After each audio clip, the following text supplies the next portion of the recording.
Sabi niya, no, sabi ni Ferd, Mab, anong masasabi mo sa ginagawa ni BBM ngayon? Especially sa foreign policy. Nothing new, no? Para sa akin, matagal nang ginawa ni Noynoy yan eh. Nung inumpisa ni Noynoy yan, diniskaril nila eh. Actually, dapat hindi na nakaporma ng ganyan yung China ever since, no? Kasi ang ganda na ng sinimulan ni Noynoy Aquino. Nung si Noynoy Aquino ang gumagawa niya, puro batikos ng batikos yung mga kampo na yan. So, nothing new. Kung ano yung foreign policy ni Noynoy, yun lang din ang sinusunod ni Bongbong Marcos. Samantalang nung nangangampanya, akala mo, napakatali-talino, di ba? Napakahusay, napakagaling. Akala mo, merong bagong ilalatag sa lamesa. Yan mismo yung direksyon ni, ni Noynoy Aquino noong nabubuhay siya. Si Noynoy ang nagpasimula niyan. Ang kaibahan lang, itong Bongbong Marcos, wala naman ang maibubugang pondo pagdating sa AFP modernization. Diba?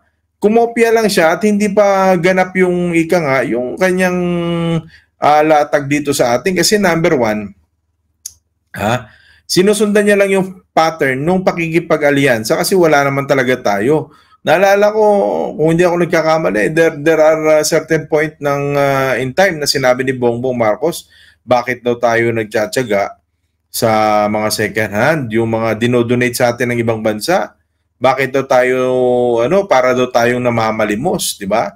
Pero kung titingnan nyo ngayon, itong Marcos administration, tumatanggap lang din naman ng mga donation from other countries, di ba? So, nothing new. Kumbaga, umepal lang siya. Ang gusto niya lang, maagaw lang talaga, matawag na siya yung nakagawa, siya yung presidente. Alam nyo kasi mga kaibigan, ang mga Pilipino, madaling makalimot yan eh. Madaling makalimot. So, alam nyo, kung noon pa yan, hindi na pinapasok si Duterte, hindi na makakaporma ng ganyan ng China. Kasi noon pa man, si Noynoy ang nag-akyat yan eh. Aquino admin ng nag-akyat ng kaso sa The Hague. Di ba?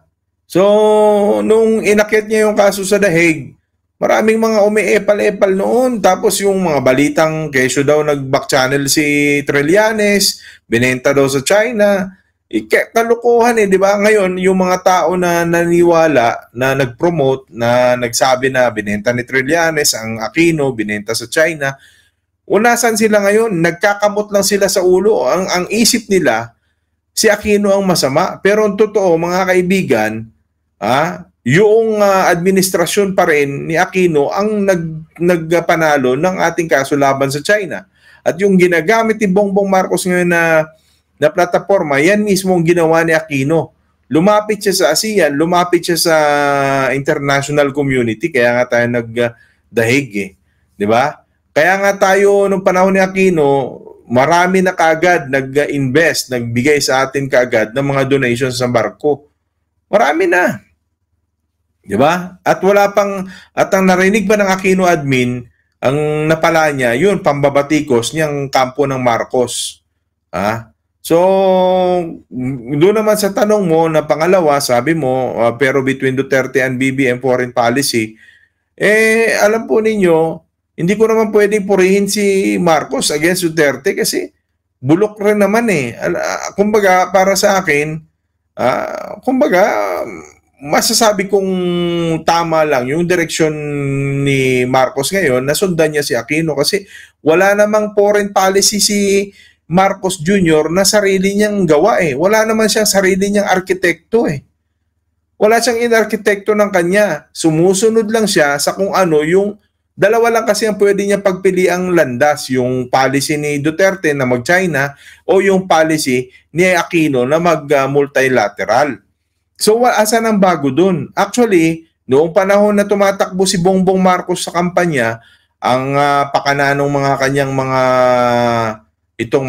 mga propagandista, ang sinasabi ng kanyang mga propagandista, matatakot kay Bongbong Marcos kasi, di ba? Sinasabi nga ni Bongbong Marcos, kung maalala ko, na hindi tayo kailangang sumandal sa puwersa lang ng Amerika.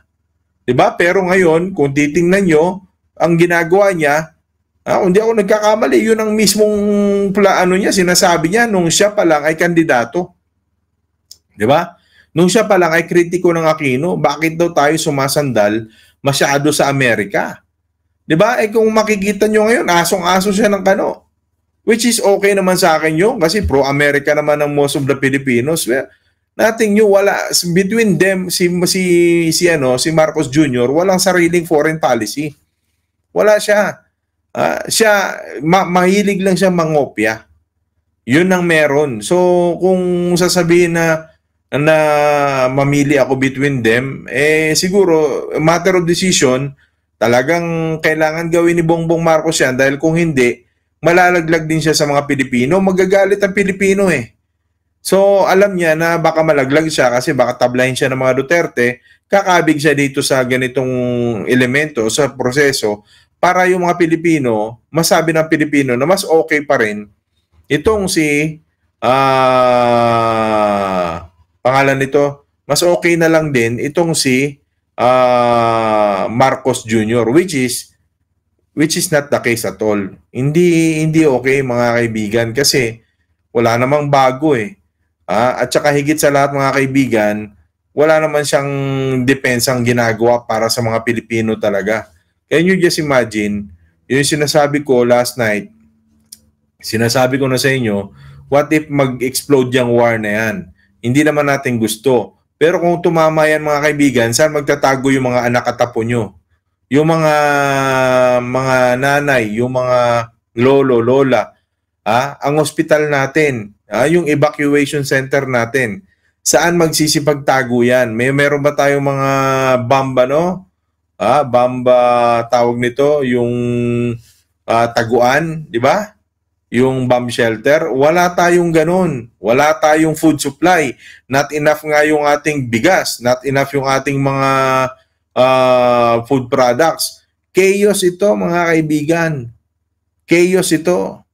Kaya yun ang sinasabi ko sa inyo, kung foreign policy, nothing new mga kaibigan.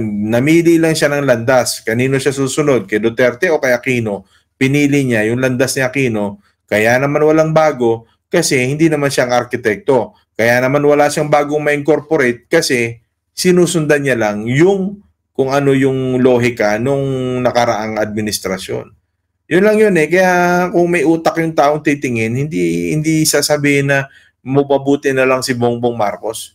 'Di ba? Hindi mabuti kasi pumapel siya umepal siya, and then yet wala naman siyang magawa, 'di ba? Ang gusto niya lang mapuri siya. Yun. So anyway, next question. Ano yung next question? Sabi